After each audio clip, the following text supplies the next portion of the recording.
Kahit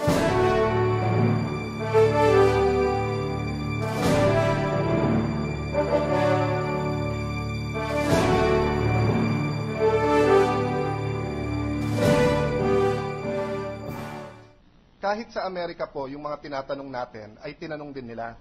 If I may quote from a law professor, Michael Gerhardt, who was also quoting from one of the authorities on impeachment na si Charles Black. Sabi niya sa Amerika, nung impeachment ni President Clinton, na nire-refer naman niya yung libro ni Mr. Charles Black, na si Charles Black naman ay nag-aral sa impeachment ni President Nixon. The four most controversial procedural questions raised in impeachment proceedings have been, number one, whether impeachment trial is more like a criminal or civil proceeding for the purposes of determining the appropriate burden of proof. Number two, whether any presidential privilege applies to the impeachment proceedings. Number three, what rules of evidence, if any, should be applied in impeachment hearings, particularly in the Senate impeachment trials. And four, the propriety of Senate's using a special trial committee to take testimony and receive evidence. Kanina po, na pag-usapan na po ni Senator Miriam Defensor Santiago yung whether this is a criminal or civil proceeding. Nung unang araw po, diniscuss din po ito ng ating presiding officer. Ngayon po ang tinatanong whether what rules of evidence, if any, should be applied in impeachment hearings.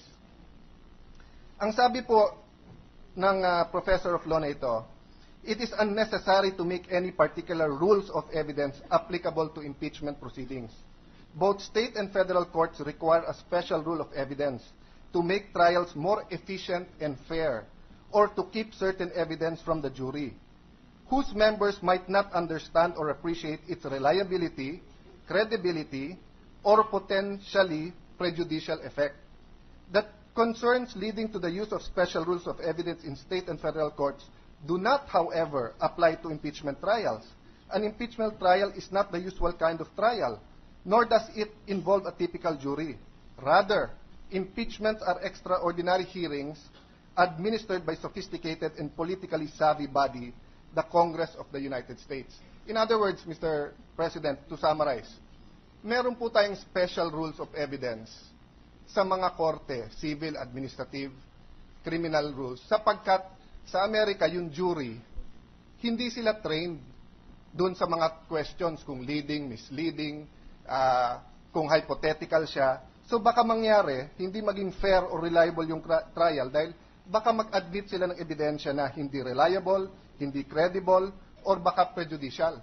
In fact, ang jury hindi dapat nanonood ng telebisyon. Pero, so, in other words, baka mabola ng mga abogado ang mga jury. Pero po sa Kongreso, sa Senado na nagtatry ng impeachment trials at sa ibang bansa, ang judiciary, it is not applicable because hindi dapat nabobola ang mga senador. Dapat sila'y politically savvy and highly sophisticated to appreciate the evidence. However, let me agree with the Senate President. Let me compliment in the way he's been handling this trial.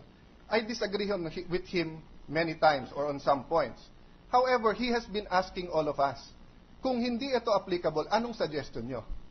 Meaning, sa prosecution, you also have to be prepared to tell us if you want flexibility or you don't want these rules, what rules are you proposing? And sa defense, we have to also know that there is now an outcry that ano bang gusto natin? Lumabas ang ebidensya? At pagkatapos, based on ebidensya, kami ay magro-ruling? O gusto nyo ba on technicalities, hindi mapresenta ang ebidensya? Then, makwe-question ang ruling natin later on. Because, unlike ordinary juries, pag hindi present dito, lalabas sa media. And although we're not supposed to listen there and we're supposed to do our judgment based on what is presented, here, the reality is people are also judges.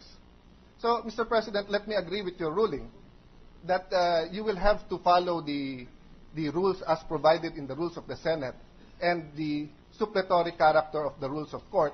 I may not agree on certain rulings, but I agree with your ruling kung meron pong cry for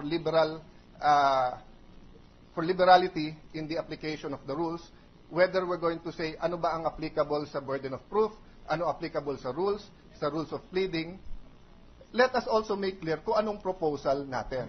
But for the record, I want the prosecution to be able to present in the manner that is comfortable to them, in a manner that they can best present to the Filipino people kung ano ang akusasyon, ano ang ebidensya. In the same manner, I want the defense to be able to use all of its rights and to protect the rights of the CJ in protecting his rights and in be able to present their defense. But if we suppress anything here, Your Honor, just to wrap up. I hate to interject.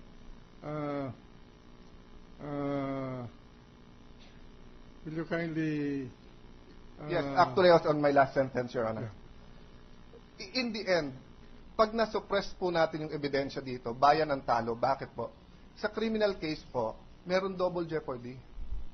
Dito po, kung technicality na sinasabi ng Constitution at American authorities na hindi dapat, all they have to do is file this again next year. And we'll go through it again. So kung ma-convict o ma-acquit, dapat on the merits, with all evidence being presented here. So that's my appeal, Mr. Presiding Officer. Kaya nga po ang sinabi ko sa inyo, repeatedly, ako ay hindi hukom. Hindi ako ang hukom dito sa kaso na ito. Ako lamang ang inasasan sa ilalim ng saligang batas na maging presiding officer sa mga ganitong gawain. Ngayon, sabihin ninyo sa akin bilang mga hukom at bumubuo ng Senado kung gaano ako magiging liberal para susundin ko po ang kagustuhan ninyo. Pero hanggang ngayon po, wala pang nakakapagsabi kung gaano ka-liberal ang gusto ninyong mangyari dito sa ating paglilitis. Kaya, pasyahan po ninyo yan. Kung gusto naman ninyo, bawat objection ay ipapasa ko sa inyo ang desisyon at pagbobotohan natin. Pwede naman sa akin yun. Mas magaan sa akin yun.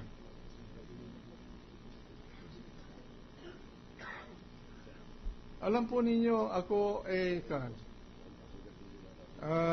isang ordinaryong manananggol.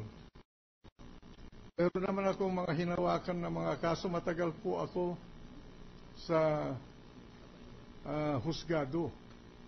At itong reglamento ng ebidensya na ginagamit natin ay lahat ng mga huwes na hinarapan ko at panay magagaling na mga huwes po, ay palaging ang sinasabi nila, ito ang mga reglamento upang suriin ang kaso at matuklasan ang katotohanan. Kung papalitan po natin yan, nasa sa inyo yan. Ako po ay open at susunod sa utos ng kagalang-galang kataasang hukom ng ating impeachment system. Pero hanggang hindi ninyo sinasabi sa akin kung gaano ako magiging flexible o liberal, wala ako po ibang pagbabatayan upang gumawa ng isang desisyon habang nandito ako at nakikinig sa inyo kung hindi yung mga reglamento na ginamit ko nung ako ay manananggol. At hindi naman sa kayabangan po, siguro hindi nyo mabibilang ang mga kaso na hinawakan ko bilang prosecutor at defense. Dito sa bansa na ito, nasa record po natin yan. Senator Pangilinan. Thank you, Mr. President.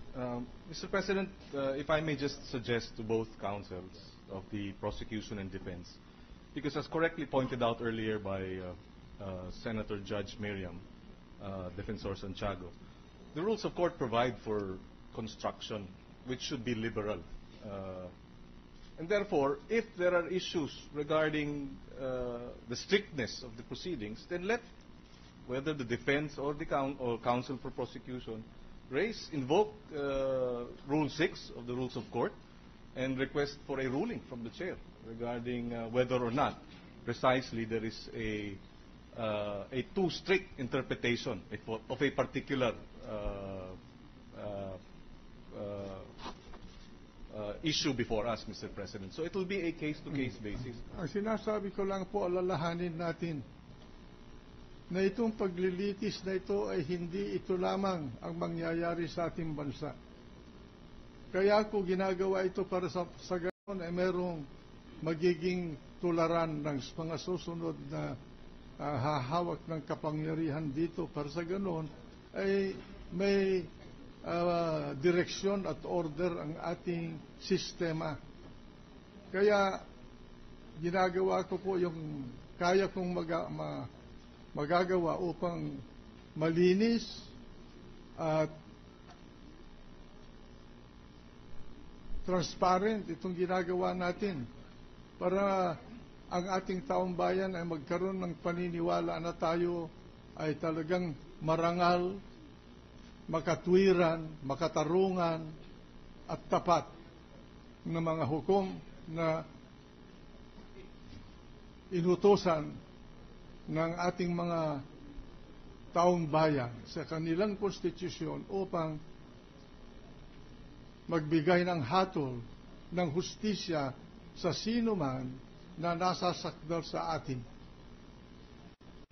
Kaya kung ano man ang gusto ninyong sistema na gagawin natin, sabihin ninyo sa akin at susunod po ako.